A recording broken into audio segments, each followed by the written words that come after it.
നമസ്തേ. നമസ്തേ. ഈ വാവർക്ക് ബദലായി വാവൂരിനെ കൊണ്ടുവരാനുള്ള വിശ്വ ഹിന്ദു പരിഷത്തിൻ്റെ ശ്രമങ്ങൾക്ക് കേരള ഹൈക്കോടതി തടയിട്ടു എന്ന തരത്തിലുള്ള ഒരു പ്രചാരണം ഇപ്പോൾ നടക്കുന്നുണ്ട്. ശരിക്കും എന്താ സംഭവം? താങ്കളുടെ ചോദ്യത്തിൽ തന്നെ ഒരു ദുരുദ്ദേശം ഉണ്ടെന്നാണ് എനിക്ക് പറയാനുള്ളത്. വാവർക്ക് പകരമോ ബദലോ അല്ല വാവൂരൻ. വാവർ എന്ന് പറയുന്നത് ഒരു ആരാണെന്ന് പോലും അറിയത്തക്ക ആധികാരികമായ പ്രാമാണിക ഗ്രന്ഥങ്ങളില്ല. പക്ഷേ വാവൂരൻ എന്ന് പറയുന്നത് ഒരു ശിവഭൂതഗണത്തിൻ്റെ ഭാഗമായിട്ടുള്ള ഒരു വ്യക്തി തന്നെയായിരുന്നു. അതുമായി ബന്ധപ്പെട്ട ആധികാരികമായ ധാരാളം ഗ്രന്ഥങ്ങൾ ഇപ്പോഴും ലഭ്യമാണ്. അതിനകത്ത് ശബരിമലയുമായി ബന്ധപ്പെട്ട് വാവൂരനാണ്. നമ്മൾ ഈ ചോദ്യം ചോദിക്കുമ്പോൾ മനസ്സിലാക്കേണ്ട ഒരു കാര്യം, അയ്യപ്പനും ശാസ്താവും തമ്മിലുള്ള വ്യത്യാസം നമ്മൾ മനസ്സിലാക്കേണ്ടതുണ്ട്. എല്ലാവരും ധാരണ അയ്യപ്പനും ശാസ്താവും ഒന്നാണെന്നുള്ള ധാരണ കൊണ്ടാണ് ഈ ചർച്ചകളൊക്കെ വഴിതെറ്റിപ്പോകുന്നത്. യഥാർത്ഥത്തിൽ ശ്രീ ധർമ്മശാസ്താവുമായി ബന്ധപ്പെട്ട ഒരു കഥാപാത്രമാണ് ഈ വാപുരസ്വാമി എന്ന് പറയുന്നത്. ശബരിമല ക്ഷേത്രത്തിലെ വാപുരസ്വാമിയുടെ പ്രതിഷ്ഠ ഉണ്ടായിരുന്നു. അതിന് കൃത്യമായ തെളിവുകളുണ്ട്. 1900 ഈ ശബരിമലയിൽ ഒരു തീപിടുത്തം ഉണ്ടായപ്പോൾ,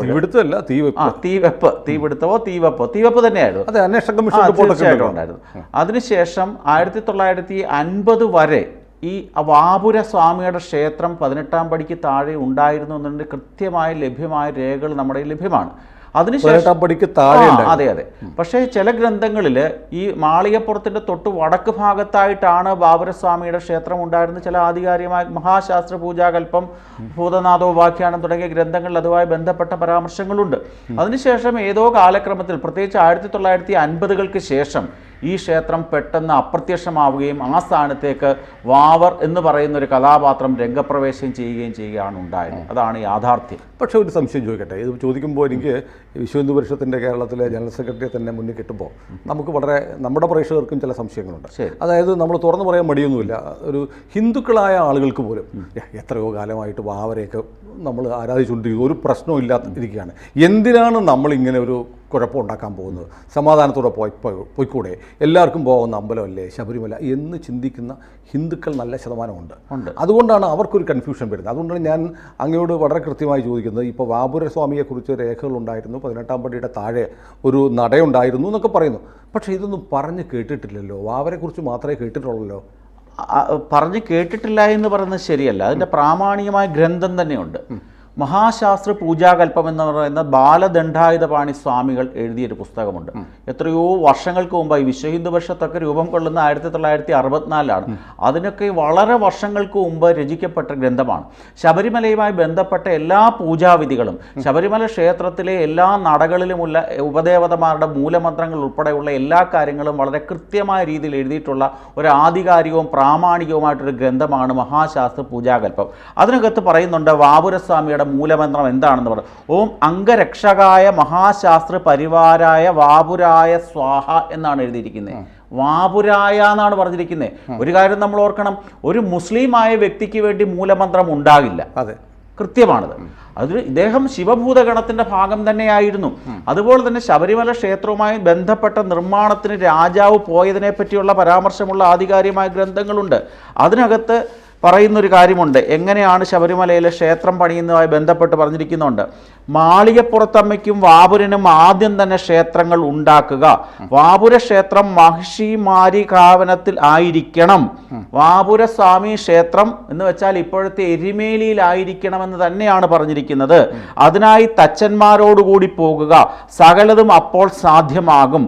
വാപുരൻ എന്ന ഭൂതത്തിന് ക്ഷേത്രം പണിയും പ്രതിഷ്ഠാദികളും നടത്തിച്ചു എന്നൊക്കെയുള്ള പരാമർശങ്ങൾ ശ്രീ ഭൂതനാഥോപാഖ്യാനം എന്ന് പറയുന്ന വളരെ വർഷങ്ങൾക്ക് മുമ്പ് അവിടെ ഇങ്ങനെ ക്ഷേത്രം ഉണ്ടായിരുന്നു എന്നാണ്. എരുമേലിയിലും ക്ഷേത്രം ഉണ്ടായിരുന്നു എന്ന് തന്നെയാണ്. അതെവിടെയോ പോയി. അതേതോ കാലഘട്ടത്തിൽ കൊടിയേറി, ധനുമാസത്തിൽ കൊടിയേറി ഉത്സവം നടക്കുന്ന ക്ഷേത്രം അവിടെ ഉണ്ടായിരുന്നതായിട്ട് കുറുമാളൂർ നാരായണപിള്ള എഴുതിയ ശ്രീ ഭൂതനാഥ സർവസ്വത്തിൽ പറഞ്ഞിട്ടുണ്ട്. ധനുമാസത്തിൽ കൊടിയേറി ഉത്സവം നടക്കുന്ന വാവർ പ്രതിഷ്ഠ അദ്ദേഹം കണ്ടിട്ടുള്ളതായിട്ട് 1118 എഴുതിയ പ്രാമാണികമായ ഗ്രന്ഥമാണ് ഈ പറഞ്ഞിരിക്കുന്നത്. ശ്രീഭൂതനാഥ സർവസ്വം. അതിനകത്ത് പറഞ്ഞിട്ടുണ്ട്. ഒരു കാര്യം ശ്രദ്ധിക്കണം, കൊടിയേറി ഉത്സവം നടക്കുന്ന ക്ഷേത്രം എന്നാണ് പറഞ്ഞിരിക്കുന്നത്.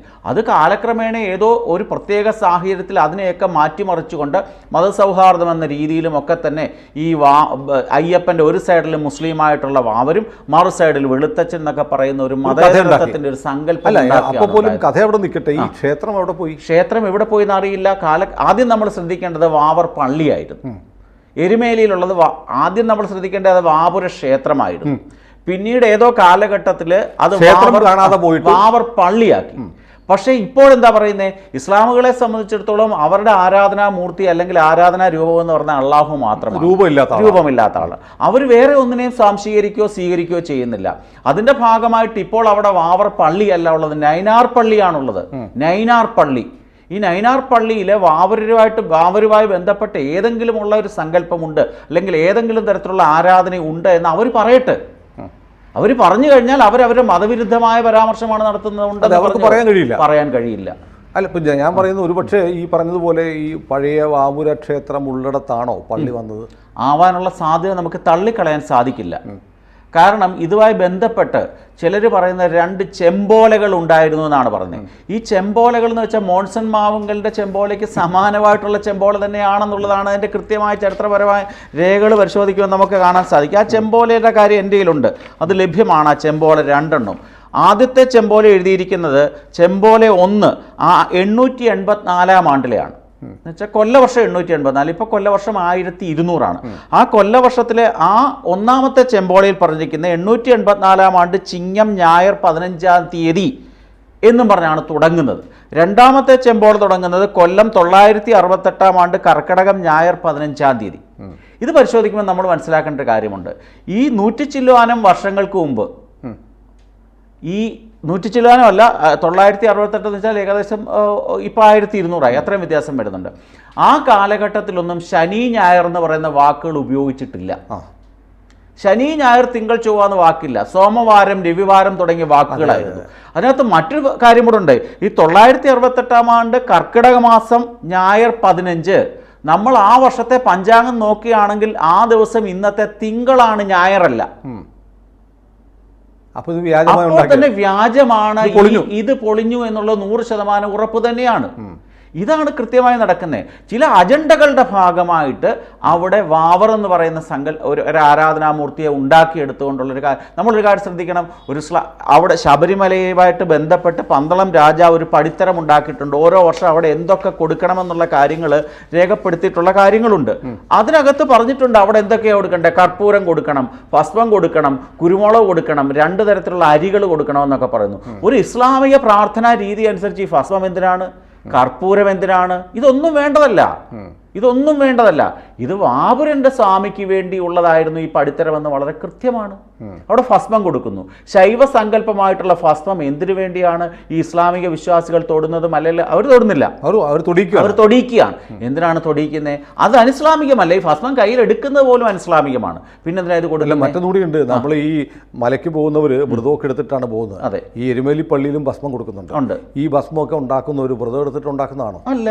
നമ്മുടെ നാട്ടിലെ ഹോട്ടലുകൾ പോലും ഈ സമയത്ത് നോൺ വെജിറ്റേറിയൻ ബോർഡ് വെക്കുകയാണ്. അതെ, വ്രതഭംഗം വരാതിരിക്കാൻ വേണ്ടിയിട്ടാണ്. അപ്പൊ അങ്ങനെ ഒരു കാര്യം കൂടി ഉണ്ട്. സ്വാമി അല്ലാതൊരു ശരണമില്ലെന്ന് പറഞ്ഞതാണ്. അതിന്റെ ഇടയിൽ ഒരു ഇസ്ലാമിക നാമധാരയുടെ അടുത്ത് പോകേണ്ട കാര്യമില്ല. അയ്യപ്പൻ മാത്രമാണുള്ളത്. മതസൗഹാർദ്ദത്തിന് വേണ്ടി ഉണ്ടാക്കിയ ഒരു ബിംബമാണിത്. ഇപ്പോൾ എന്തായി പെട്ടെന്ന് ഈ കേസ് ഇങ്ങനെ ഉണ്ടായി വരാനുള്ള കാരണം എന്താ? ഇപ്പോൾ ഒരു കേസ് ഉണ്ടായി. അതിനകത്ത് വിശ്വ ഹിന്ദു പരിഷത്ത് എന്ന് പറഞ്ഞ സംഘടനയ്ക്ക് ആ കേസുമായി യാതൊരു ബന്ധവും. കോടതി നമ്മൾ പറഞ്ഞു അല്ലേ, കോടതി നമ്മളെ പ്രതിയാക്കിയാണ് ഒരു ദേവസ്വം ബോർഡിലെ ഇടതുപക്ഷത്തിന്റെ ഏറ്റവും സജീവ പ്രവർത്തകനായിരുന്ന വടക്കൻ പറവൂർ സ്വദേശിയായ പത്മനാഭൻ എന്ന് പറഞ്ഞ ഒരാളാണ്.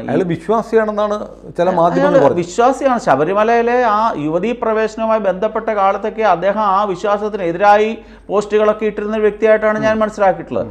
അദ്ദേഹമാണ് ഈ കേസ് കൊടുത്തിരിക്കുന്നത്. ഈ കേസിന്റെ ഒരു നാൾ വഴി പരിശോധിക്കുമ്പോൾ തന്നെ ഈ കേസ് ദേവസ്വം ബോർഡ് ഉണ്ടാക്കിയ കേസാണെന്ന് നമുക്ക് കൃത്യമായി മനസ്സിലാക്കാൻ സാധിക്കും. ഇത് ഏകദേശം ജൂൺ മാസം, ഇത് ജൂലൈ ഇന്ന് 7 ആയതേ ഉള്ളൂ. ജൂൺ മാസം 24-ാം തീയതി ദേവസ്വം ബോർഡിന്റെ സെക്രട്ടറി കോട്ടയത്തെ കളക്ടർക്ക് ഇപ്രകാരം ഒരു ക്ഷേത്ര നിർമ്മാണവുമായി ബന്ധപ്പെട്ട കാര്യങ്ങൾ നടക്കുന്നുണ്ടോ എന്ന് ചോദിച്ചുകൊണ്ടൊരു ലെറ്റർ കൊടുക്കുന്നിടത്താണ് ഈ കേസിന്റെ തുടക്കം ഉണ്ടാകുന്നത്. ദേവസ്വം ബോർഡിന്റെ സെക്രട്ടറി കളക്ടറോട് ചോദിക്കുകയാണ്. അതിനുശേഷം അന്വേഷണമൊക്കെ നടത്തി അവിടെ വിശ്വ ഹിന്ദു പരിഷത്ത് ക്ഷേത്രം പണിയാൻ ശ്രമിക്കുന്നുള്ളതായിട്ട് കളക്ടർ റിപ്പോർട്ട് കൊടുത്തു. ഓർക്കണം, അങ്ങനെയാണ് തുടങ്ങിയത്. അതിനുശേഷം ഈ റിപ്പോർട്ടും ഒക്കെ കൂടെ 2 ദിവസം കഴിഞ്ഞപ്പോൾ ഈ പത്മനാഭൻ എന്ന് പറയുന്ന വ്യക്തിക്ക് വിവരാവകാശ പ്രകാരം കിട്ടുകയാണ്. 2-3 ദിവസം കൊണ്ട് അദ്ദേഹത്തിന് വിവരാവകാശ പ്രകാരം കിട്ടുക. ഈ രാജ്യത്ത് എപ്പോഴെങ്കിലും കൊടുത്തിട്ടുണ്ടോ?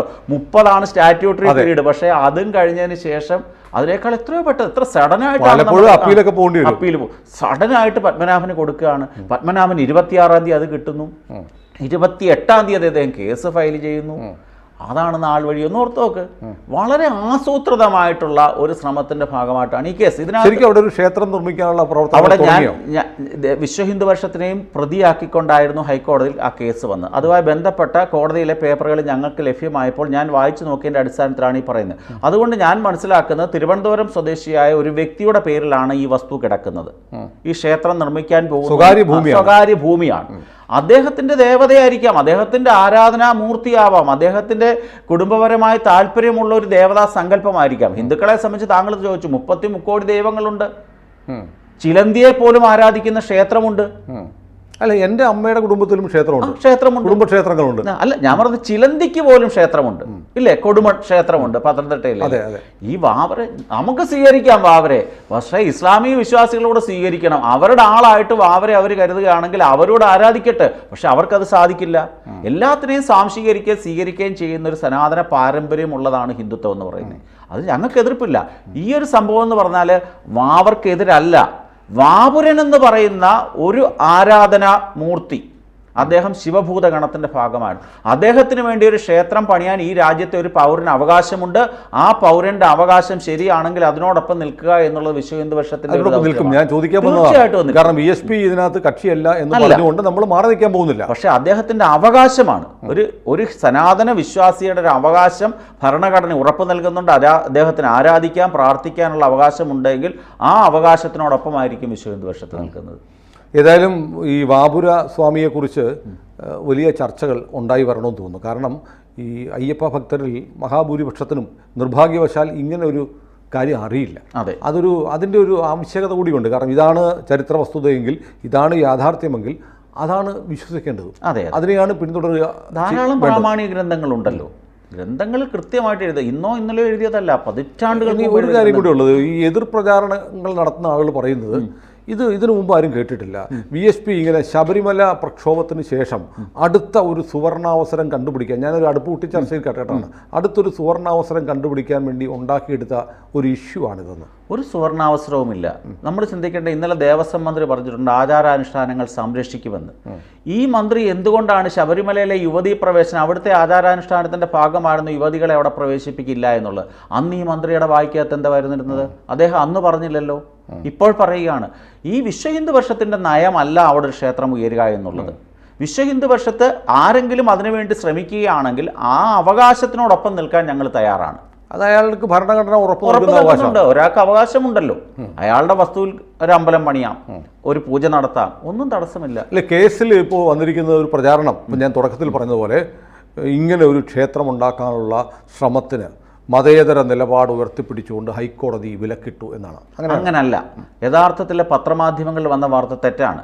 പഞ്ചായത്തിൻ്റെ ബിൽഡിംഗ് റൂൾസ് നിയമപ്രകാരമുള്ള അനുവാദം മേടിക്കാതെ ആ വസ്തുവിൽ ഒരു നിർമ്മാണ പ്രവർത്തനം നടത്തുന്നതിനെയാണ് കോടതി തടഞ്ഞത്. ക്ഷേത്ര നിർമ്മാണവുമായി ബന്ധപ്പെട്ട ഒരു വിഷയവും ബഹുമാനപ്പെട്ട കോടതിയുടെ പരിഗണനയിൽ വന്നിട്ടില്ല എന്നാണ്. ഇവരെന്താണ് ക്ഷേത്രം നിർമ്മിക്കാൻ പോകുമ്പോൾ ലൈസൻസ് വാങ്ങാതിരുന്നത്? ക്ഷേത്രം നിർമ്മിക്കാൻ പോകുന്നതായിട്ട് ഞാൻ അറിഞ്ഞിട്ടില്ല. ഞാൻ മനസ്സിലാക്കിയെടുത്തോളം അദ്ദേഹത്തിൻ്റെ ഒരു സങ്കല്പം അനുസരിച്ച് അവിടെ ഒരു ബാലാലയം നിർമ്മിക്കുക. ഒരു ബാലാലയത്തിൽ ആദ്യം ഒരു മുഹൂർത്തം അദ്ദേഹം നോക്കിക്കാണും, ഒരു ദേവപ്രശ്നം നടത്തി ഒരു മുഹൂർത്തം ചിന്തിച്ച് അതിൻ്റെ അടിസ്ഥാനത്തിൽ ബാലാലയം നിർമ്മിക്കുന്നു. അതിന് ചെറിയൊരു സംവിധാനം മതി. ബാലാലയം എന്ന് പറഞ്ഞാൽ? ബാലാലയം എന്ന് വെച്ചാൽ ഒരു ക്ഷേത്രം നിർമ്മിക്കുന്നതിന്റെ മുന്നോടിയായിട്ട് നടത്തുന്ന ഒരു ചെറിയ പ്രതിഷ്ഠാകർമ്മത്തിന് പറയുന്ന പേരാണ് ബാലാലയം. ബാലാലയം, ചെറിയ ആലയം. അതിനുശേഷമാണ് ഈ ക്ഷേത്രത്തിന് ഡ്രോയിങ് ഉണ്ടാകുന്നത്. താന്ത്രികപരമായിട്ടുള്ള സവിശേഷതകൾ അനുസരിച്ച് ആ ഡ്രോയിങ്ങും കാര്യങ്ങളും നമ്മളൊരു വിളക്ക് വെച്ച് പ്രാർത്ഥിക്കുന്നതിന് അത്രയും മാത്രമേ ഉള്ളൂ അവിടെ. അതെ അതെ. ഈ ഒരു കാര്യം ഉറപ്പാണ്, വാവരെ കണ്ട് പ്രാർത്ഥിക്കേണ്ടവർ എരുമേലിയിലെ നൈനാർ പള്ളിയിൽ വാവരുടെ സങ്കല്പം ഉണ്ടെങ്കിൽ അവിടെ കയറി പ്രാർത്ഥിച്ചോട്ട്. വാവൂരിനെ കാണേണ്ടവർ ഇവിടും വന്നോട്ട്, ഒരു എതിർപ്പുമില്ല, ആർക്കും എതിർപ്പൊന്നുമില്ല. ശക്തമായിട്ട് ഈ കാര്യങ്ങൾ മുമ്പോട്ട് പോകണമെന്ന് തന്നെയാണ്. രണ്ടും നടക്കട്ടെ, ഒരു എതിർപ്പുമില്ല. പക്ഷെ വാവരുണ്ട് എന്ന് നൈനാർ പള്ളിക്കാരും അല്ലെങ്കിൽ മുസ്ലിം മതവിശ്വാസികൾ സമ്മതിക്കണം. ഈ നൈനാർ പള്ളിയിൽ വാവരുണ്ട് എന്ന് പറയണം. ചുമ്മാതെ കയറിപ്പോയിട്ട് കാര്യം എന്താണ്? ശരിയാണ്, അത് വളരെ പ്രസക്തമായ കാര്യമാണ്. കാരണം ലക്ഷക്കണക്കിന് അയ്യപ്പന്മാരാണ് ഓരോ സീസണിലും എരുമേലിലെത്തി പേട്ടതുള്ളി വാവർ പള്ളിയിൽ വലം വെച്ച്, ഞാൻ കണ്ട് ഞെട്ടിപ്പോയിട്ടുണ്ട്, ചാക്കുകളിലാണ് പണം നിറച്ചുകൊണ്ട് പോകുന്നത്. അതെവിടേക്ക് പോകുന്നു? കാരണം ഈ അയ്യപ്പൻ ഷിർക്കാണ്. അയ്യപ്പന്മാരുടെ പണത്തിന് ആ ഷിർക്കില്ല. എന്തൊരു വിരോധാഭാസം! വൺ വേ മതേതരത്വ ട്രാഫിക്കാണ് നടക്കുന്നത്. One way. ഞങ്ങൾക്ക് അനുകൂലമായതൊക്കെ മതേതരത്വമാണ്, ഞങ്ങൾക്ക് എതിർപ്പുള്ളതൊക്കെ ശിർക്കാണ് എന്ന രീതിയിൽ പോകുന്നതാണ് ഈ പ്രശ്നം വരുന്നത്. ഏതായാലും ഈ ഒരു വശം മാത്രമുള്ള മതേതരത്വത്തിന്റെ ഒരു പൊള്ളത്തരം പൊളിച്ചെഴുതാൻ കൂടി ഒരുപക്ഷെ ഈ വിവാദം സഹായിച്ചേക്കും. ഇതൊരു വിവാദമല്ല, ഇതൊരു യാഥാർത്ഥ്യവും സത്യവുമാണ്. കൂടുതൽ വാർത്തകളും വിശേഷങ്ങളും നിങ്ങളിലേക്ക് എത്താൻ ABC മലയാളം സബ്സ്ക്രൈബ് ചെയ്യുക, ബെൽ ബട്ടണും അമർത്തുക.